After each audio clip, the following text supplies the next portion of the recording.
இந்திய விமானப்படை கமாண்டர் அபிநந்தனை பத்திரமாக உடனே ஒப்படைக்க வேண்டும் என பாகிஸ்தானுக்கு இந்தியா அறிவுறுத்தியுள்ளது. புல்வாமா தாக்குதலுக்கு ஜெய்ஷ்-இ-முகமது அமைப்பு காரணம் என்பதற்கான ஆதாரங்களையும் பாகிஸ்தான் தூதரிடம் இந்தியா வழங்கியுள்ளது. புல்வாமா தாக்குதலுக்கு பதிலடியாக எல்லை தாண்டி சென்று ஜெய்ஷ்-இ-முகமது தீவிரவாத முகாம்களை இந்திய விமானப்படை நேற்று முன்தினம் தாக்கி அழித்தது.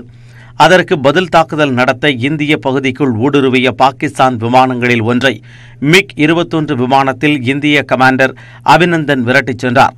அப்பொழுது அவரது விமானம் பாகிஸ்தான் பகுதிக்குள் சுட்டு வீழ்த்தப்பட்ட நிலையில் கமாண்டர் அபிநந்தனை அந்நாட்டு பாதுகாப்பு படையினர் பிடித்து வைத்துள்ளனர். அபிநந்தனை பத்திரமாக உடனே விடுவிக்க வேண்டும் என இந்தியாவுக்கான பாகிஸ்தான் துணை தூதர் சையது ஹைதர் ஷாவுக்கு வெளியுறவுத்துறை அறிவுறுத்தியுள்ளது.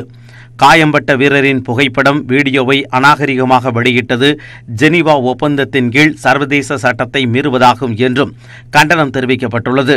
அத்தோடு 40 CRPF வீரர்கள் உயிரிழந்த புல்வாமா தாக்குதலுக்கு ஜெய்ஷ்-இ-முகமது அமைப்பு காரணம் என்பதற்கான ஆதாரங்களும் பாகிஸ்தான் தூதரிடம் வழங்கப்பட்டன. ஜெய்ஷ்-இ-முகமது தீவிரவாத அமைப்பின் முகாம்களும் அதன் தலைவர்களும் பாகிஸ்தானில் இருப்பதற்கான ஆவணங்களும் தரப்பட்டன. இந்த ஆவணங்களின் அடிப்படையில் பாகிஸ்தான் அரசு நடவடிக்கை எடுக்க வேண்டும் என்றும் தூதரிடம் இந்திய அரசு வலியுறுத்தியுள்ளது. இதனிடையே எல்லை நிலவரம் தொடர்பாக நேற்று முப்படை தளபதிகளும் பிரதமர் நரேந்திர மோடியை 2ஆம் முறையாக சந்தித்து விளக்கம் அளித்தனர். காஷ்மீர் எல்லையில் நிலவும் பதற்றம் தொடர்பாக மத்திய அரசு மேற்கொள்ளும் நடவடிக்கைகளுக்கு முழு ஒத்துழைப்பு அளிப்பது என 21 எதிர்க்கட்சிகளின் ஆலோசனைக் குழு கூட்டத்தில் உறுதியளிக்கப்பட்டுள்ளது. காங்கிரஸ் தலைவர் ராகுல் காந்தி, முன்னாள் பிரதமர் மன்மோகன் சிங், மேற்கு வங்க முதலமைச்சர் மம்தா பானர்ஜி, திமுக மாநிலங்களவை உறுப்பினர் திருச்சி சிவா உள்ளிட்ட 21 கட்சிகளின் பிரதிநிதிகள் பங்கேற்ற கூட்டத்தில் ராணுவ நடவடிக்கைகளை ஆளுங்கட்சியினர் அரசியலாக்குவதாகவும் வேதனை தெரிவிக்கப்பட்டது.